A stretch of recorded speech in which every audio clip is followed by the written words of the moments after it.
안녕하십니까. 권현범 뉴스 권소연 앵커입니다. 오늘 저희가 알아볼 내용은 북한의 의료에 관한 내용인데요. 북한의 의료 실태부터 알아보도록 하겠습니다. 안녕하세요. 권소연 기자입니다. 북한의 의료 실태에 대해 알아보겠습니다. 북한의 의료제도, 의료 인력 인프라에 대해서 알아보고 북한 주민들의 전반적인 건강 상태는 어떠한지, 또 지금 북한에서 문제가 되고 있는 것이 식량 부족에 따른 영유아 관련 질병과 전염병인데 이 두 가지 내용에 대해 자세히 알아보도록 하겠습니다. 일단 제도에 대해 알아보겠습니다. 사회주의 헌법에서 의료제도에 대한 부분을 가져왔습니다. 크게 세 가지 내용으로 정리할 수 있는데요. 전반적 무상치료제, 의사가 일정 주민구역을 담당하여 진료하는 의사담당구역제, 치료의 예방을 선행시키는 예방의학제가 되겠습니다. 무상치료제라고 헌법에 명시는 되어 있지만 탈북자들에 따른 여러 기사 내용을 보면 실제로 제대로 시행되고 있는 상황은 아니라고 보여집니다. 다음은 의료인력 부분입니다. 현재 북한에는 총 11개의 의학대학이 있는 상황입니다. 그리고 인구 10만 명당 약 300명의 의사가 있고 의사 외에도 조의사, 고려의사, 위생의사 등으로 종류가 다양한 편입니다. 10만 명당 300명이라는 수는 우리나라가 1000명당 1.7명, 즉 10만 명당 170명이라는 점을 고려해 보았을 때 적지 않은 수라는 것을 알 수 있습니다.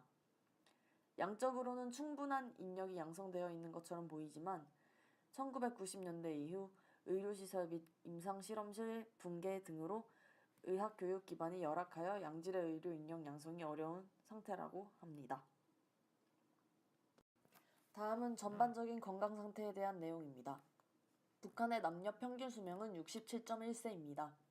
1990년대에 북한은 고위험 영양 불량 국가로 지정되었습니다. 1995년 이후 총 인구가 2,300만 명 정도로 유지되고 있는데 국제적으로 밝혀진 1990년대 중반에 대기근으로 생긴 수백만 명의 아사자로 인한 인구 감소의 근거가 뚜렷하게 나타나고 있지는 않은 것으로 보여집니다. 식량 부족에 따른 기아 문제 또한 매우 심각합니다. 일단 영유아의 사망률이 매우 높고요. 5세까지의 사망률이 1000명당 50명으로 우리나라가 1000명당 4.1명인 것을 보면 매우 높은 편이라고 볼 수 있습니다. 영유아의 7%가 급성, 37%가 만성 영양장애를 가지고 있는 상황입니다. 전염병에 대한 내용입니다. 결핵의 사망률은 인구 10만 명당 13명 정도로 전염병 중 최우선순위 질환으로 꼽히고 있습니다. 말라리아 또한 심각한데요. 발생자 수는 2003년 6만 명에서 지속적으로 감소되고 있으나 WHO는 전력 부족 상태에서 논경지 관계수로 방식으로 볼 때 주민의 약 40%가 말라리아 감염 위험에 여전히 노출되어 있다고 추정하는 상태입니다. B형 간염은 주사기 등의 생산 부족과 소독 장비의 열악함으로 인해 북한에 만연하고 있을 것으로 추정됩니다. 비전염성 질환의 유병률은 만성 폐쇄성 폐질환이 가장 높아 27%인데요.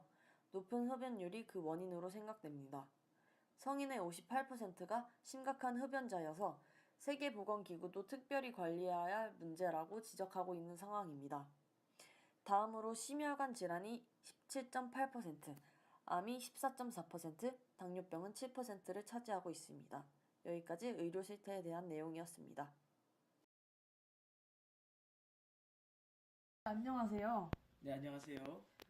이번 시간에는 1990년부터 2004년까지 북한에서 의사로 활동하시다가 탈북을 결심하시고 남한으로 내려오게 되신 조영범 선생님과 인터뷰하는 시간을 가지겠습니다. 선생님께서 이북에 계실 때 네, 그렇죠. 삶에 대해 간단히 말씀을 해주실 수 있겠어요? 예, 제가 이곳에 내려온 지 한 11년이 됐네요. 11년, 자, 2005년이니까 11년째네요. 자, 11년째인데, 그때는 뭐, 생각도 하기 싫죠, 일단. 일단 물도 없고, 전기도 없고, 먹을 것도 없고, 그냥 굶어 죽는 겁니다, 예. 그랬군요. 혹시 탈북을 결심하신 계기가 북한의 의료 현실이랑 관련이 있는가요? 상당수 많은 부분을 차지하고요. 제가 96년부터 98년까지 굶어 죽는 사람들이 정말 많았어요. 아사자가 최대로 발생을 했고 네. 그때 이제 제가 막 이제 라이센스를 딴 시기니까 이제 네. 그때 제가 뭘 할 수 있겠다 이런 생각을 했는데 정작 되고 나서도 아무것도 할 수 없는 현실. 그래서 탈북을 결심하게 됐습니다. 그렇습니까? 멋지지 않습니까? 너무 멋있어요. 이야. 네.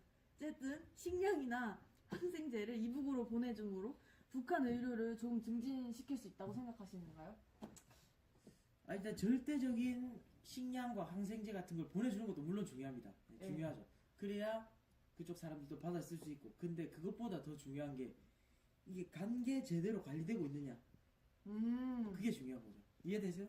네, 약간 사실 안 되는 것 같은데? 쌀이 핵으로 바뀌는 그런 느낌이죠. 그런 느낌이죠. 딱 가서 그 식량과 항생제가 잘 잘 관리되고 그 있느냐. 북한의 국민들한테 분배되고 있느냐. 그걸 감시를 하는 게 제일 중요한데 네. 그게 안 되면 사실상 보내줘도 상관이 없다. 그런 저의 의견은 의견을 약간 가지고 그런 생각입니다. 예. 계시는군요. 모니터링이 중요하다 이거죠. 이제 이해되셨어요? 네, 이해가 이제 됐네. 관리와 모니터링이 중요하다고 맞습니다. 말씀하셨었는데요. 참 인터뷰를 통해서 의료 실태를 가감없이 말해주는 영범 의사의 모습이 네. 보기 좋았습니다. 네, 보기 좋았나요? 감사합니다.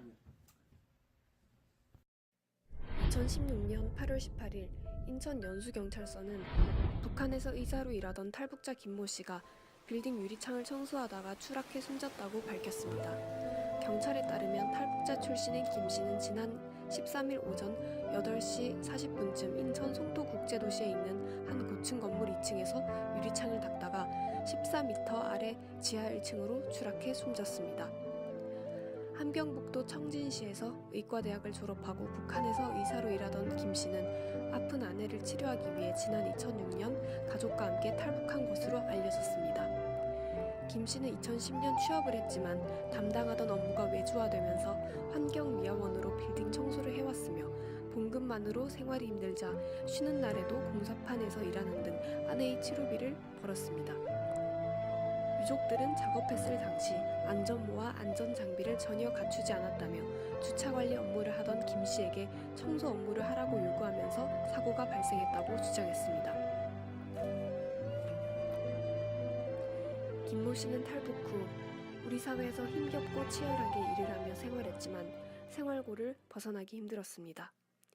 김모 씨가 북한에서 의사로 일했던 경험을 살려 우리 사회에서 충분한 교육과 능력을 펼칠 기회를 제공받았다면 김모 씨의 삶은 달라질 수 있었을까요? 현행 의사면허 규정에 따르면 북한 이탈 주민 가운데 북한에서 의사로 활동한 경험이 있는 사람이 한국에서도 의사로 일하기 위해서는 통일부의 자격 인정 기준에 따라 북한에서의 자격을 우선 확인받고 보건의료인 국가시험원 심의위원회의 심의를 거쳐 응시 자격을 부여받은 뒤 의사면허 국가시험을 치러 합격해야 합니다. 북한 이탈 주민은 외국인에게 요구하는 예비시험은 면제받지만 북한에서 의사로 활동한 경력은 전혀 인정받지 못합니다. 북한 이탈 주민 가운데 대한민국 보건의료인 국가시험에 합격한 사람은 2002년부터 2011년까지 총 11명이며 이 중 의사는 8명, 치과의사, 한의사, 약사 각각 1명씩 있습니다.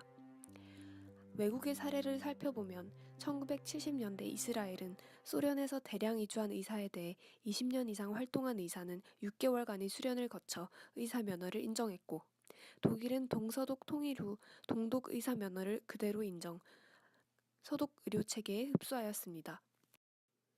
한편 북한 출신 의사를 우리 사회의 의사로 좀 더 수월하게 편입시키는 정책이 제시된다면 의사의 수를 제한하고자 하는 기존의 의사협회들에서 반발이 예상됩니다. 실제로 문태준 대한의사협회 명예회장은 최근 의료정책연구소가 북한에서 10년 이상 의사로 일한 경험이 있는 탈북자에게 임시 면허를 부여하는 방안을 내놓은 데 대해 동의할 수 없다며 반대 입장을 밝혔습니다. 문 회장은 26일 현재 우리나라가 매년 배출하는 의사의 수가 매우 많음에도 불구하고 의사의 적정수를 연구해야 할 연구소가 오히려 의사 수를 늘리는 연구 결과를 발표하는 것은 이해할 수 없다고 밝혔습니다. 이에 앞서 지난 2월 의협은 우리나라 인구 증가율에 비해 의사 수 증가율이 5배나 높아 오는 2020년경에는 현재보다 의사 수가 약 40배나 증가하여 의사 인력의 초공급 과잉이 우려된다며 정부의 특단을 촉구하였습니다. 탈북자 출신 약사 이혜경 씨는 이렇게 말합니다. 남북 간 의학 용어가 달라 정착이 어렵다고 생각하는 것 자체가 탈북자들에겐 벽입니다.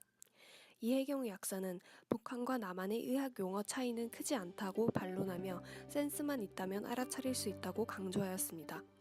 북한이란 열등한 나라에서 왔다는 시선 자체가 탈북자들에겐 큰 벽이라고 그녀는 말합니다. 이 약사는 북한에서 약대를 졸업한 후 10년간 병원 약국에서 일했고 2002년 탈북한 지 3년 만에 2005년 36대 약대에 입학했다며 용어 차이는 조금 나지만 대동소이하다. 의학학을 공부했다면 쉽게 알아차릴 수 있는 수준이라고 말했습니다. 북한 교육 내용도 한국과 기본 틀은 같다고 하였습니다. 지난해 탈북하여 4월 하나원에 들어간 북한 의사가 올해 1월 한국의사국시에 합격한 사례도 들었습니다. 그는 한국 적응도 힘들 텐데 6개월만 공부해 단번에 합격했다. 북한 의사가 한국에서도 얼마든지 따라갈 수 있다는 증거라며 지금도 10여 명의 북한 의사들이 내년 1월 의사국시를 준비하고 있다고 말했습니다. 이어 용어상 문제가 있다고 생각하는 자체가 탈북자들에겐 벽이다. 첫째도 둘째도 시선 때문에 정착에 어려움을 겪는다며 북한이란 열등하고 어려운 나라에서 왔다고 생각하기보다는 다른 사회에서 왔다는 동질의식을 바탕으로 탈북자 지원이 이루어졌으면 한다는 바람을 전했습니다. 북한에서 10년 이상 의사 경험이 있는 탈북자는 별도의 시험 없이 임시 면허를 부여받아 국내의 병원에서 수련받을 수 있도록 하는 방안이 제시되었습니다. 대한의사협회 의료정책연구소는 최근 이윤성 서울의대 교수에게 의뢰한 북한 이탈 주민에 대한 보건의료인 자격 인정 방안 마련을 위한 기초연구 결과를 발표하였습니다. 이 교수가 제시한 방안은 우선 모든 북한 의사가 북한의 의과대학을 졸업하고 의사 자격증이 있는지를 확인토록 합니다. 현재로선 북한에서 입증할 서류 등을 구할 수 없으므로 북한 의사 자격증만 확인하고 교수 시험을 통해 의사 자격증이 있는 북한 이탈 주민인지를 확인하는 방법을 사용합니다. 연구를 맡은 이윤성 교수는 북한 이탈 주민 출신 의사는 국내 의대 졸업자로 볼 수는 없고 그렇다고 단순히 외국 의대를 나온 외국 의사로 취급할 수도 없는 애매한 위치에 있다며 특히 북한의 의학 교육 내용이나 면허제 등 북한 보건의료 현황을 알 수 없는 상황에서 단순히 같은 민족이라고 해서 정치적인 상황을 고려해 북한 의사에게 그대로 의사 면허를 줄 수는 없다고 말했습니다. 이 교수는 그러나 모든 북한 이탈 주민 출신 의사에게 예외 없이 국가 시험을 치르도록 하는 현행 제도는 젊은 의사들에 비해 진료 경험이 많은 의사들에게 부담이 클 수 있으며 통일과 같은 대량 유입 상황에서는 면허 시험 관리 업무 부담이 매우 커진다고 지적하였습니다. 따라서 중견 북한 의사가 취업할 수 있는 기회를 조기에 제공하고 의사 국가 시험에 대한 부담을 줄임으로써 북한 의사가 우리나라에 정착하기 쉽도록 배려하는 제도로서 임시 면허 제도가 가장 현실적인 대안이라는 주장입니다. 이 교수는 또 제도 도입을 위해서는 의료법과 관련 법규를 개정해야 하며 지도의사와 의료기관을 선정하는 방법이나 절차, 그리고 의료기관에 대한 지원 대책 등을 미리 결정해야 한다고 덧붙였습니다. 같은 민족이라는 이유로 소홀하게 한국의 의료 면허를 줄 수는 없습니다. 하지만 탈북 의사들도 한국 의사와 동등한 실력과 지식을 갖추었다는 것이 인정되면 이들을 의료 인력으로 사용할 수 있어야 합니다. 더 나아가 통일을 대비해 남북 의학 용어를 통일하거나 남북 의료인 비율을 확대하는 것도 통일 이후에 북한 의사 인력을 우리 사회에서 활용하기 위해서는 필요할 것입니다. 권현범 뉴스 이현아 기자였습니다. 이상 권현범 뉴스의 이현아 기자였습니다.